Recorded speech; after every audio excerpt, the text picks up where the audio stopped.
बच्चों, आज हम एक बहुत ही मूर्ख ऊंट की कहानी सुनेंगे। एक बार की बात है कि एक ऊंट अपने झुंड से अलग होकर जंगल में जा पहुंचा। वह जंगल में जाकर खो गया। वह समझ नहीं पा रहा था कि वह अब क्या करेगा। ऐसे में ऊंट जंगल में यूं ही इधर उधर भटकता रहा।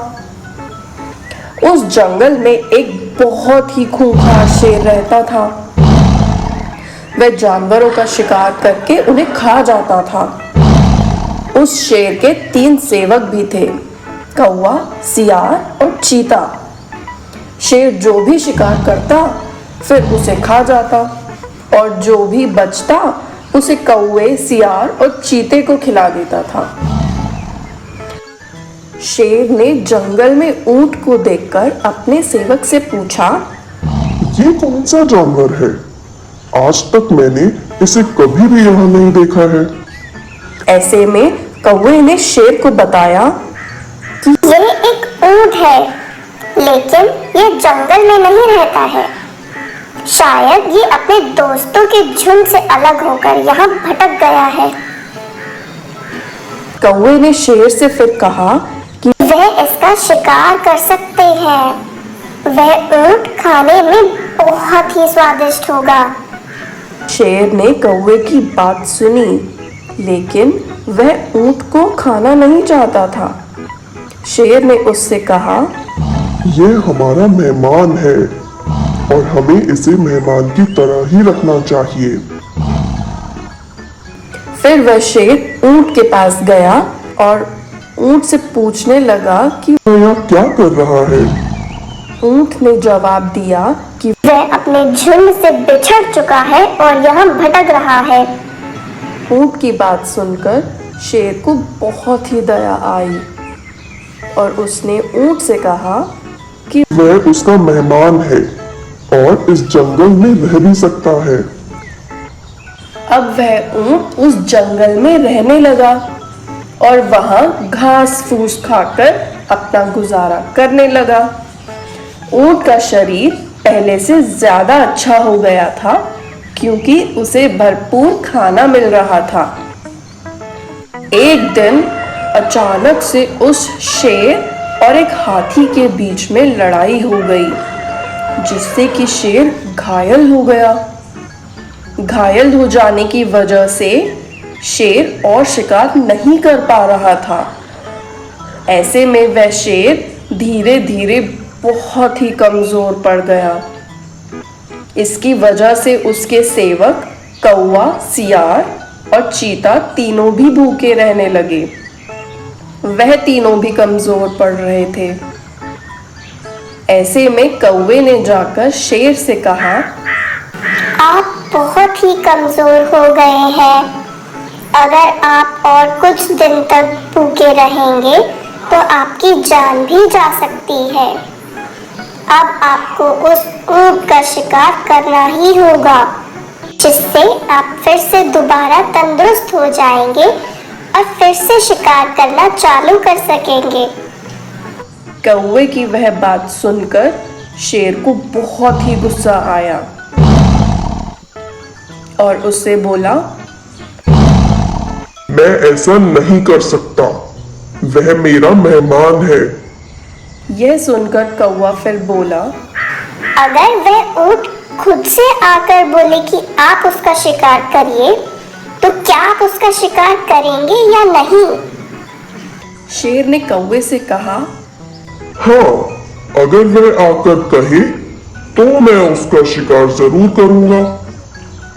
अब कौवा अपने अन्य साथी सियार और चीता के साथ मिलकर एक योजना बनाने लगा कि कैसे वह उस ऊंट को बेवकूफ बनाए।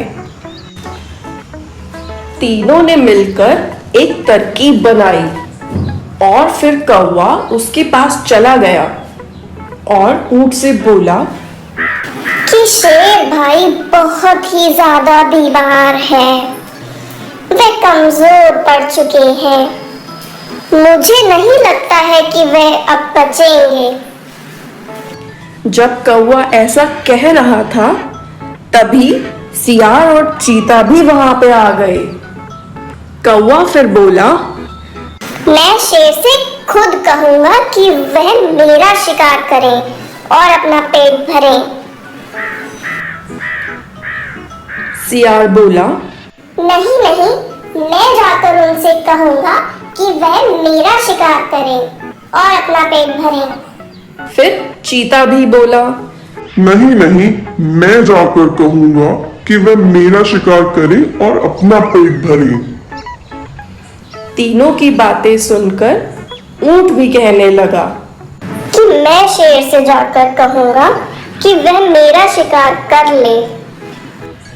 अब ऊंट उन तीनों के जाल में फंस चुका था।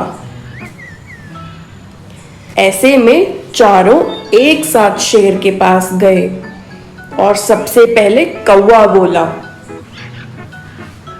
शेर भाई, तुम मेरा शिकार करो और अपना पेट भर लो।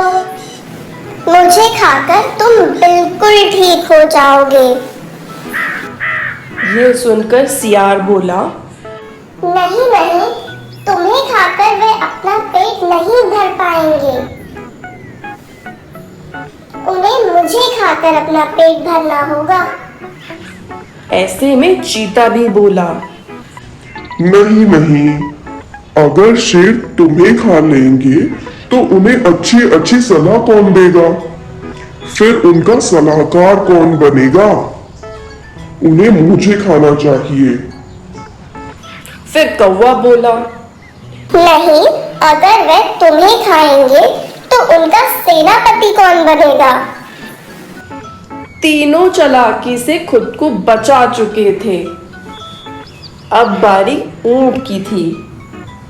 ऊंट को लगा कि शेर उसे नहीं खाएगा क्योंकि वह तो उसका मेहमान है।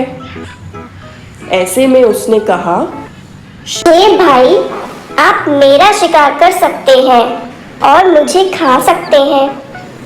ऊंट के ऐसा कहते ही शेर उस पर टूट पड़ा और उसका शिकार करने लगा। वह ऊंट मारा गया। शेर ने उस ऊंट को खा लिया और बचे कुचे हिस्सों को कौवे, सियार और चीते ने मिलकर खा लिया। इस कहानी से हमें यह सीख मिलती है कि हमें कभी भी दूसरों के बहकावे में नहीं आना चाहिए और दूसरों की बातों में तुरंत विश्वास नहीं करना चाहिए। हमें अपने दिमाग का इस्तेमाल करके सही और गलत का पता लगाकर ही काम करना चाहिए।